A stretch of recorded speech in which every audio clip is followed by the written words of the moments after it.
정부의 방침에 따라서 우리가 이전에 비대면으로 하나님의 말씀을 서로 나누는 그런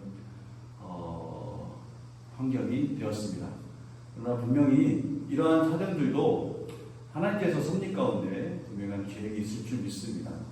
이런 상황 속에서 우리가 어떻게 말씀 안에서 승리할 수 있을지, 또 어떻게 말씀을 통해서 이겨낼 수 있을지에 대해서 궁리하면서, 또 하나님께서 이러한 상황 속에서 허락하신 그 귀한 뜻을 찾아가면서 또 말씀을 승리하는 우리 성도들의 삶이 되시기를 간절히 소망합니다.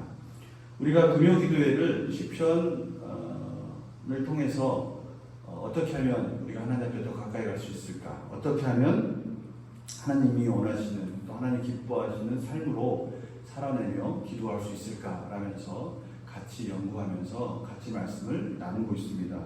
오늘은 시편 14편인데요. 14편 한번 다 같이 읽어보도록 하겠습니다. 시편 14편입니다.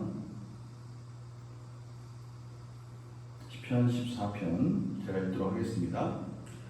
어리석은 자는 그의 마음에 이르기를 하나님이 없다 하는도다. 그들은 부패하고 그 행실이 가증하니 선을 행하는 자가 없도다. 여호와께서 하늘에서 인생을 굽어 살피사 지각이 있어 하나님을 찾는 자가 있는가 보려 하신즉 다 치우쳐 함께 더러운 자가 되고 선을 행하는 자가 없으니 하나도 없도다. 죄악을 행하는 자는 다 무지하나 그들이 떠먹듯이 내 백성 떡 먹듯이 내 백성을 먹으면서 여호와를 부르지 아니하는도다. 그러나 거기서 그들은 두려워하였으니 하나님이 의인의 세대에 계심이로다. 너희가 가난한 자의 계획을 부끄럽게 하나 오직 여호와는 그의 피난처가 되시도다. 이스라엘의 구원이 시온에서 나오기를 원하도다. 여호와께서 그의 백성을 포로된 곳에서 돌이키실 때 야곱이 즐거워하고 이스라엘이 기뻐하리로다. 아멘. 오늘 14절 말씀을, 14편 말씀을 읽으면서 우리가 주목해야 할 단어가 있습니다. 그 단어는 어리석은 자라는 단어입니다. 어리석은 자. 히브리어로 나발이라고 표현할 수 있는데요. 이 어리석은 자의 특징을 다윗은 구체적으로 1절에서 이렇게 표현하고 있습니다. 1절 말씀 같이 읽겠습니다. 어리석은 자는 그의 마음에 이르기를 하나님이 없다 하는도다. 그들은 부패하고 그 행실이 가증하니 선을 행하는 자가 없도다. 여기 보면 어리석은 자, 그는 하나님이 없다 이렇게 말을 하고 있습니다. 그들은 하나님이 없다라고 하나님의 그러한 존재와 하나님의 인도하심, 또 하나님의 가르침을 부정한다라고 말하고 있는 것이죠. 이거를 굳이 무신론자들을 얘기한다라고 할 수는 없을 것 같습니다. 왜냐하면 지금 다윗이 이 시편을 통해서 말하고자 하는 그 이스라엘에서의 그 상황 속에서는 무신론자라는 개념보다는 하나님이 있다는 것을 알고 있음에도 불구하고 그 존재를 애써 부정하는 자들, 그들을 향해서 말한다고 할 수 있을 것 같습니다. 히브리어로 나발이라고 하는데요. 다윗은 이 나발이라는 단어를 쓰면서 분명히 어느 한 장면을 생각했으리라 생각을 합니다. 그 장면이 사무엘상 25장에 나오는 그런 장면입니다. 그 장면에 이 나발이라는 이 주인공이 등장하면서 나발과 다윗이 만나는 장면이 나옵니다. 그 나발이라는 그 사람에게 다윗이 사환을 보내게 되는데요. 그 사환을 보내게 되는 장면 속에 왜 사환을 보냈을까라는 그 장면에 사무엘상 25장 15절 16절에 이러한 배경이 있다는 것을 알 수 있습니다. 우리가 들에 있어 그들과 상종할 동안에 그 사람들이 우리를 매우 선대하였으므로 우리가 다치거나 잃은 것이 없었으니 우리가 양을 지키는 동안에 그들이 우리와 함께 있어 밤낮 우리에게 담이 되었습니다. 이것은 그들의 하인들이, 나발의 하인들이 고백하는 말인데요. 이 상황을 보면 나발이 잘 살게 되고 그의 삶이 부유하게 된 그 이면에는 다윗이 담이 되어서 그들의 재산을 보호해줬다라고 고백하고 있는 것입니다. 근데 나발에게 사활을 보냈을 때 나발의 답변, 그러니까 다윗이 나발에게 음식물을 좀 달라, 우리들이 좀 배고프니 우리들에게 음식물을 달라고 보냈을 때 다윗은 당연히 나발이 그 모든 것들을 좀 챙겨줘서 풍족하게 줄 알았습니다. 왜냐하면 당연히 나발도 다윗이 보호해주고 있다는 것을 인정할 줄 알았어요. 근데 그 사안을 맞이한 그 나발의 말이 참 가관입니다. 이렇게 말을 합니다. 10절 11절인데요. 드디어 나발이 다윗의 젊은이들에게 대답하였다. 세 번역으로 제가 좀 쉽게 설명해 드립니다. 도대체 다윗이란 자가 누구며 이새 아들이 누구냐? 요즘은 종들이 모두 저마다 주인에게서 뛰쳐나가는 세상이 되었다. 그런데 내가 어찌 빵이나 물이나 양털 깎는 일꾼들에게 주려고 잡은 짐승의 고기를 가져다가 어디서 왔는지도 모르는 자들에게 주겠느냐? 라고 말을 하면서 다윗의 사람들에게 핀잔을 주는 그런 장면이 나옵니다. 이 나발의 이러한 말들 속에는 어떻게 보면 자신이 존재하고 있는 그 이유, 안전하고 평안한 그 이유, 이 모든 것의 근거, 다시 말하면 다윗이 안전하게 지켜주고 있었던 것에 대한 무지한 어리석은 모습을 우리는 이 장면을 통해서 확인할 수 있는 것입니다. 그리고 어리석은 자라는 것이 바로 이런 자인 거죠. 자신이 지금 존재하고 부와 명예를 누리게 되는 이 모든 것들이 오직 자기의 능력에만 있다라고 생각을 하는 겁니다.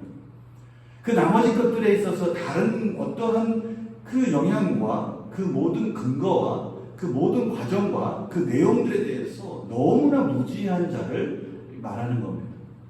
마치 지금 다윗이 이 어리석은 자, 하나님을 부정하는 자, 이들이 누구냐? 지금 자신이 그렇게 살고 있는 그 모든 존재의 그 모든 부와 명예, 이 모든 것 이면에 계신 하나님의 섭리와 사랑을 부인하는 자들을 어리석은 자다라고 말하는 겁니다. 애써서 자신들이 지금 왜 이렇게 잘 살고 있는지, 자신들이 지금 어떻게 해서 이렇게 잘 존재하고 있는지에 대해서 그들은 너무 무지한 겁니다. 아니, 어쩌면 자신들이 원하는, 자신들이 만족하는 그러한 삶을 살기 위해서 하나님을 애써 부인할 수도 있을 것 같습니다. 이러한 자들을 통해서 다윗은 그들은 어리석은 자들이고 그들의 삶이 보장되지 않은 불행한 삶으로 이어지고 있다는 것을 말하는 것입니다. 1절 말씀 보십시오. 어리석은 자는 그의 마음에 이르기를 하나님이 없다, 이렇게 말한다는 겁니다. 그들이 지금 살고 있는 그 이면에 계신 하나님의 섭리를 부정하는 겁니다. 마치 나발이 다윗이 담이 되어서 적들로부터, 원수로부터 침략하는 그들을 보호해줘서 나발이 그렇게 존재하고 있는 것에 대한 것을 부정하는 것과 같은 거예요. 어떻게 보면 우리의 삶 속에 지금 우리가 이렇게 안전하고 지금 잠깐 코로나로 인해서 좀 어려운 시기를 겪고 있지만 어쩌면 이보다 더 힘든 시기를 우리는 맞이할 수도 있었을 수 있습니다. 그런데 하나님께서 이 정도로 우리를 막아주시는 또 하나님의 섭리를 우리는 부정할 수가 없는 겁니다. 이런 상황을 맞닥뜨렸다고 해서 하나님은 지금 뭐 하시는 분인가? 하나님은 왜 우리가 이렇게 어렵고 힘든데 보고만 계시는가 하고 애써 하나님의 존재를 부정한다. 이게 바로 어리석은 자라는 거예요. 지금 다윗이 말하고 싶은 것은 그거예요. 어리석은 자가 그 마음에 이르기를 하나님이 없다 한다 이거예요. 하나님의 그 섭리와 은총과 은혜가 우리를 이미 보호하고 있는데도 불구하고 그 사실을 부정하고 싶어 하는 겁니다. 어쩌면 우리에게도 이런 모습이 우리 내면에 있을지 모르겠어요. 그것을 다윗은 오늘 한마디로 어리석다라고 말하는 겁니다. 조나단 에드워즈가 이런 자들의 특징을 이렇게 설명하고 있습니다. 그 조나단 에드워즈는 우리 기독교사에 아주 큰 획을 긋는 신학자이면서 설교자이면서 많은 저서를 남긴 아주 유명하신 분입니다. 그 조나단 에드워즈가 1723년에 맨하탄에서 이러한 자들에 대해서 이렇게 표현한 부분이 있는데요. 제가 그 부분이 너무 잘 표현돼서 그 부분을 가지고 왔습니다. 제목은, 그 설교의 제목은 욥의 벌거벗음입니다. 욥의 벌거벗음. 그 부분에 이런 부분이 있어요. 아마 여러분은 욥의 역사를 읽어보면 세상에서 단 한 번밖에 일어나지 않는 특별한 일로 이해할 것입니다. 그러나 앞으로는 일상적으로 그리고 빈번하게 일어난 일로 이해해야 할 것입니다. 왜냐하면 죽을 때 모든 인간은 욥처럼 세상에서 갖고 있었던 모든 것을 완전히 박탈당하기 때문입니다. 이러한 관점에서 우리는 욥에 대한 이야기를 읽을 때 이게 남 얘기가 아니라는 것을 우리를 받아들여야 된다는 겁니다. 그런데 어리석은 자들, 이 어리석은 자들은 뭐라고 얘기를 하냐면 그들은 세상 때문에 무수한 어려움을 겪고 자주 양심을 어기고 하나님께 불순종하고 지옥불 가까이 다가가 거의 새까맣게 탈 정도로 매 순간 그들의 발걸음은 결국 미끄러져 들어갈 무적행 가까이에 이르고 있다라고 표현합니다. 그들은 이렇게 말한답니다.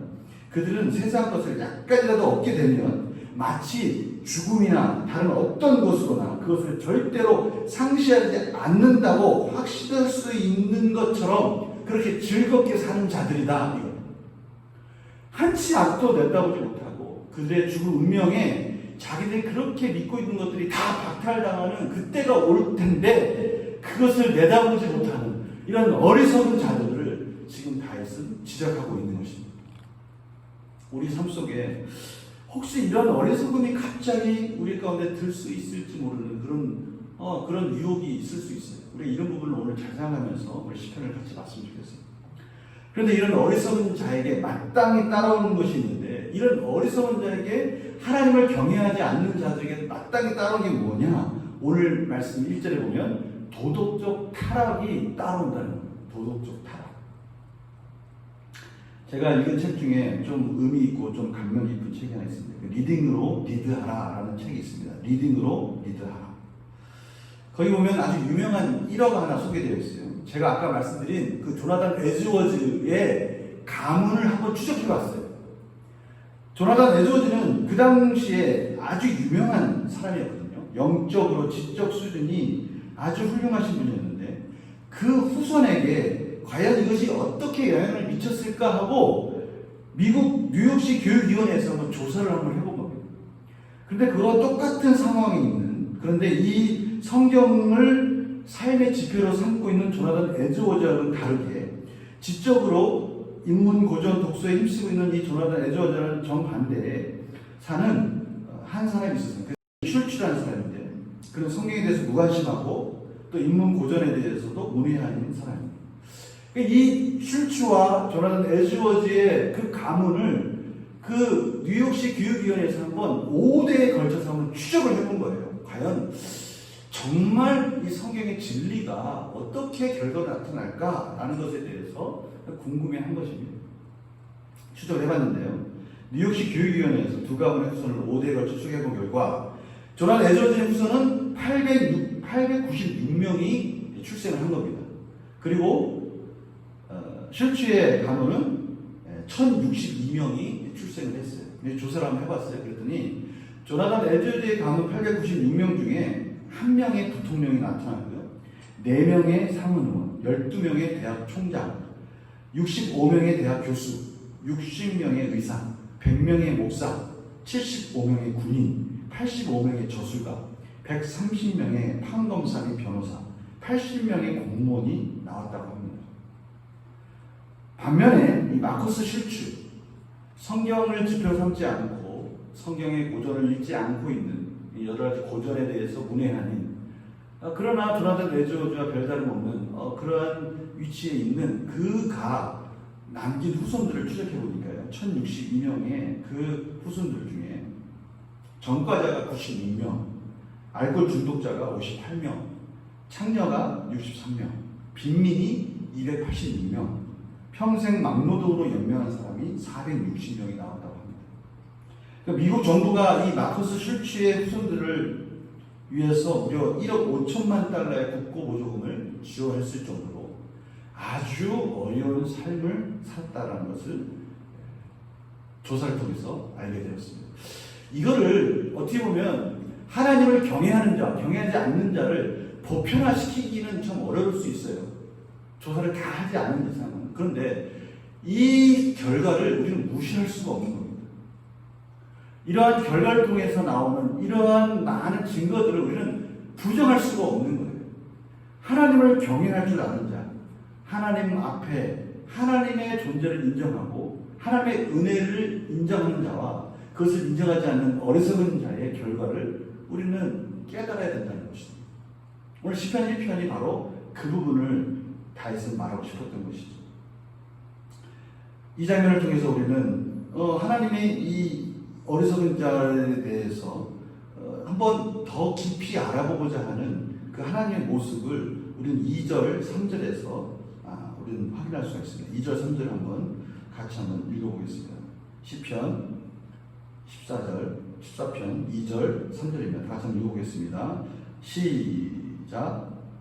여호와께서 하늘에서 인생을 굽어 살피사 지각이 있어 하나님을 찾는 자가 있는가 보려 하신즉 다 치우쳐 함께 더러운 자가 되고 선을 행하는 자가 없으니 하나도 없도다. 이 장면을 보면 마치 성경에 나오는 여러 장면들을 생각나게 합니다. 창세기 18장 21절에 보면 이런 장면이 나와요. 내가 이제 내려가서 그 모든 행한 것이 과연 내게 부르짖은 것 같은지 그렇지 않은지 내가 보고 알려 하노라. 소돔과 고모라가 멸망할 당시에 하나님의 사자들이 와서 그것을 직접 확인하려고 오는 그 장면을 우리는 볼 수가 있습니다. 거기서 의인 10명이 있어도 멸망하지 않는다고 했는데 하나님이 결국 아브라함이 결국 의인 10명을 찾지 못해서 소돔과 고모라가 불의 진노로 심판받는 장면을 우리는 상하게 되는 것이죠. 오늘 이 2절 3절 보면 이런 장면이 나오지 않습니까? 여호와께서 하늘에서 인생을 구워 살피서 지각이 있어서 하나님을 찾는 자가 있는가 보려 하신즉 했는데 다 치우쳐 함께 더러운 자가 되고 선을 행한 자가 하나도 없다라고 지금 하나님께서 말씀하고 계셔요. 근데 사실 이 부분은 좀 과장된 것이죠. 왜냐하면 이 시편을 쓰고 있는 이 다윗조차도 사실 하나님을 경외하는 자였고 하나님을 경외하는 백성들이 많은 것이죠. 저는 이 부분을 묵상하면서 이런 생각이 강하게 사로잡혔습니다. 하나님이 지금 하나님을 경외하고 있는 그 자를 찾으려고 할 때 너는 과연 그 자리에 있을 수 있니? 라고 말하는 것과 같은 것 같아요. 자, 이 장면을 이 부분을 한번 읽어봅시다. 다 같이 한번 다시 해봅시다. 여호와께서 하늘에서 인생을 구워 살펴서 지각이 있어. 다시 말하면 하나님께 대한 그 은혜와 그 사랑을 깨달아서 정말 하나님을 인정하는 그러한 자를 하나님께서 찾아버리고 내려왔을 때 하나님께서 이렇게 얘기하는 거예요. 다 치우쳐 함께 더러운 자가 되고 선을 행한 자가 아무도 없구나 라고 말씀한다는 거예요. 그럴 때 우리는 이 딱 메시지를 들었을 때 우리는 뭐라고 말할 수 있어야 된다는 거예요? 하나님, 저는 안 그래요. 저는 하나님을 경외하는 자예요. 저는 제 삶 속에 제 존재, 제 지금까지 부와 명예, 이 모든 것들은 하나님이 주시지 않으면 가질 수 없는 자라는 것을 저는 인정하는 자입니다. 라고 말할 수 있느냐라는 것입니다. 성도님들은 어떻습니까? 그렇게 할 수 있습니까? 그렇게 답변할 수 있습니까? 그렇게 당당하게 말할 수 있습니까? 저는 그렇게 할 수 있을 거라고 믿습니다. 우리는 또 그렇게 말을 해야 하는 것이 옳겠죠. 오늘 하나님께서 그렇게 물어보는 것입니다. 2절, 3절을 통해서 우리는 당당하게 그렇게 말할 수 있느냐? 아멘! 하고 말할 수 있느냐? 라고 물어보는 것이죠. 이 절망적인 상황 속에 다윗은 하나님 백성을 함부로 해하는 그 무지한 자들에 대해서 참으로 깜짝 놀랍니다. 그들이 행하는 모습을 보니까 너무나 악한 일을 서슴지 않고 우둔하게 행하는 장면을 보는 거예요. 자, 시편을 보니까 첫 번째 그 어리석은 자를 향해서 초점을 맞췄습니다. 그리고 이제 그 어리석은 자들 속에서 하나님이 이제 진짜 그런가 안 그런가 내려와서 하나님께서 어떻게 그 백성들을 살고 있는지를 보시는 장면으로 잘 초점이 맞춰졌습니다. 그리고 다시 이제 어리석은 자에게 초점이 맞춰지는데요. 그 장면을 보면서 다윗이 깜짝 놀라는 거예요. 4절을 봅시다. 죄악을 행하는 자는 다 무지하냐. 그들이 떡 먹듯이 내 백성을 먹으면서 여호와를 부르지 아니하는도다. 이 떡 먹듯이라는 말은 무슨 뜻입니까? 그들이 너무 쉽게, 너무 무지하게 하나님의 백성들을 지금 괴롭히고 있다는 것입니다. 그들이 우상 가운데 우상을 의지하면서 그들이 가지고 있는 것을 그들을 의지하면서 그것에 집착하면서 그 하나님의 백성들을 괴롭히면서 너무나 쉽게 죄악을 저지르고 있는 한심한 모습을 표현하고 있는 거죠. 배고플 때 떡 먹듯이 그들이 뭔가 하고자 하는 욕심이 생겼을 때는 그대로 서슴지 않고 하나님을 개의치 않고 그냥 그렇게 살고 있는 자들, 그런 자들을 지적하고 있습니다. 그런데 그들의 실상은 어떤지가 5절에 설명되어 있습니다. 5절 봅시다. 그러나 거기서 그들은 두려워하였으니 하나님이 의인의 세대에 계심이로다. 참 이분이 참 아이러니한 거예요. 이 하나님을 부인하는 자들이 그 의인들을 막 괴롭히고 그들이 떡 먹듯이 그냥 그들이 하고 싶은 일, 악한 일들을 하고 싶을 때는 서슴지 않고 하는데 그들 깊숙한 곳에는 두려움이 있다는 거예요. 그것을 애써 부인하는 모습을 우리는 발견하는 겁니다. 참 어떻게 보면 좀 안쓰럽기도 하고 불쌍한 거예요.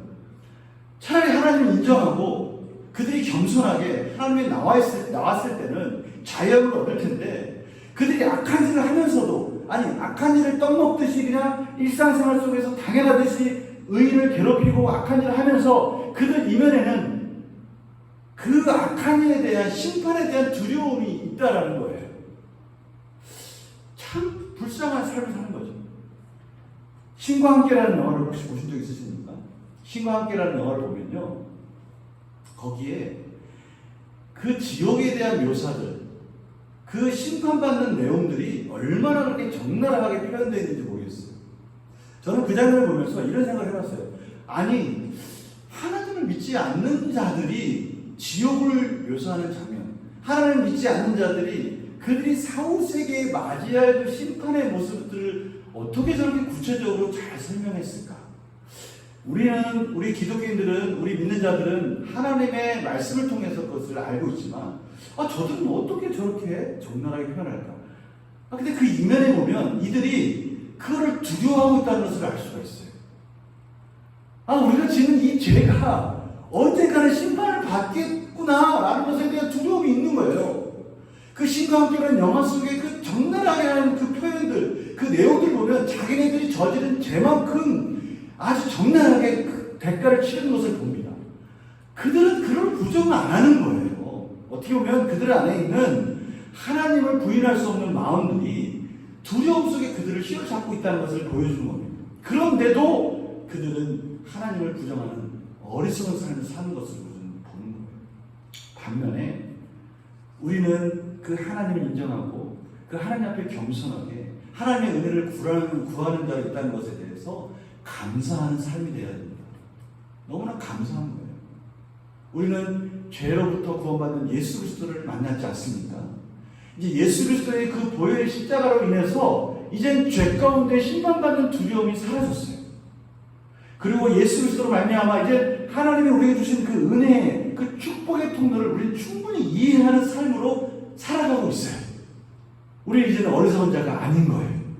이거 하나만 가지고 우리는 정말 하나님께 감사한 삶으로 영광 돌 수 있는 겁니다. 오늘 특별히 그런 자들의 복된 삶을 6절, 7절에 이렇게 표현하고 있어요. 너희가 가난한 자의 계획을 부끄럽게 하나 오직 여호와는 그의 피난처가 되시도다. 이 말씀을 딱 읽으면 다윗이 지금 무엇을 표현하려고 하는지가 눈에 그려집니다. 보십시오. 악한 자가 가난한 자의 계획을 부끄럽게 한다는 거예요. 이 말은 어떻게 보면 다윗이 사울에게 쫓기는 장면이 상상돼요. 다윗이 사울에게 쫓길 때 다윗은 아무것도 없었어요.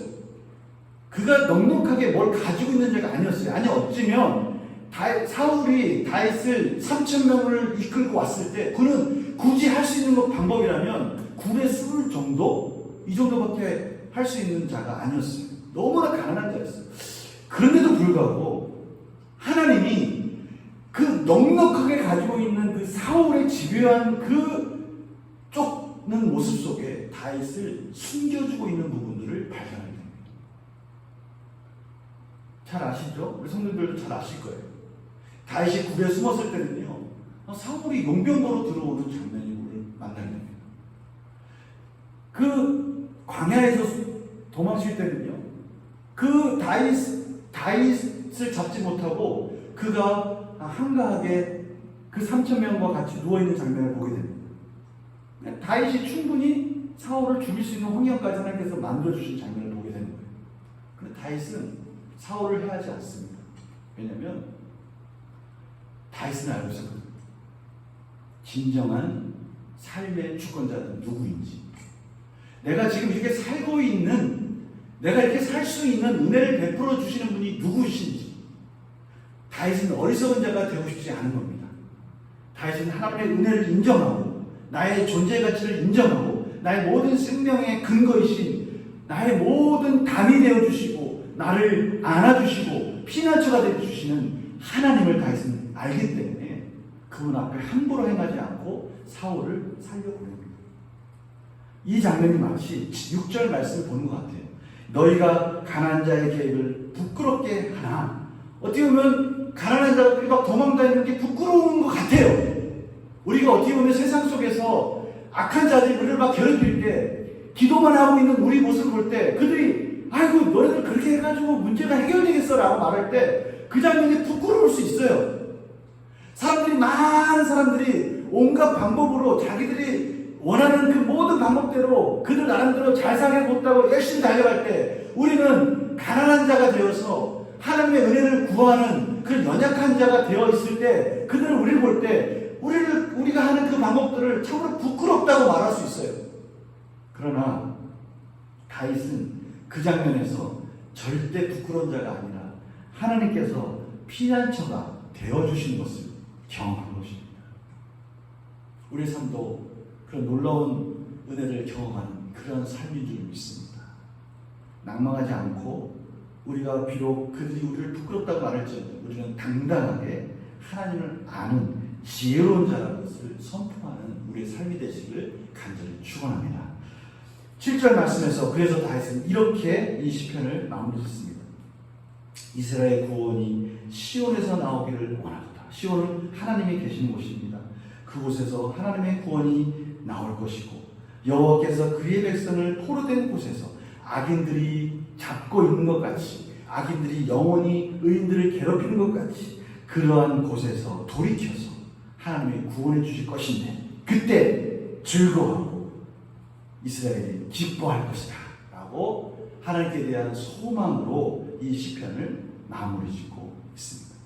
우리는 오늘 이 시편 14편을 통해서 그렇구나, 어리석은 생각이 내 삶 속에 잠시 들었더라도 하나님 주신 은혜를 생각하면서 지혜로운 자가 되어야 되겠구나. 지금 잠시 하나님이 안 계신 것 같고 어떻게 보면 정말 하나님이 우리를 보고 계신 건가? 하나님께서 우리에게 은혜를 주신 건가? 하나님께서 우리의 지금 담이 되고 계시는 거야? 라고 오해할 수도 있지만 이런 상황일수록 우리를 구원해 주실 하나님을 보면서 기대하며 하나님을 찬양하는 그런 우리의 삶이 될 때 하나님께서 놀라운 은혜로 우리에게 응답해 주시고 갚아 주실 줄 믿습니다. 우리가 기도하며 더욱더 이 코로나19로 인해서 어려운 이 상황 속에서 다시 하나님이 회복해 주실 은혜를 바라보면서 인내하며 기도하며 승리하는 우리 천안 성실교회 우리 온 지체들 되시기를 간절히 소망합니다. 기도하겠습니다. 하나님,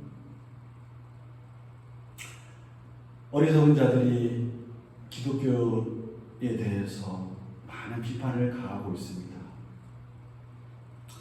참으로 부끄러운 부분이 없다고 말할 수 없는 그런 상황 속에서 우리가 더욱더 이 시간에 하나님을 바라봅니다.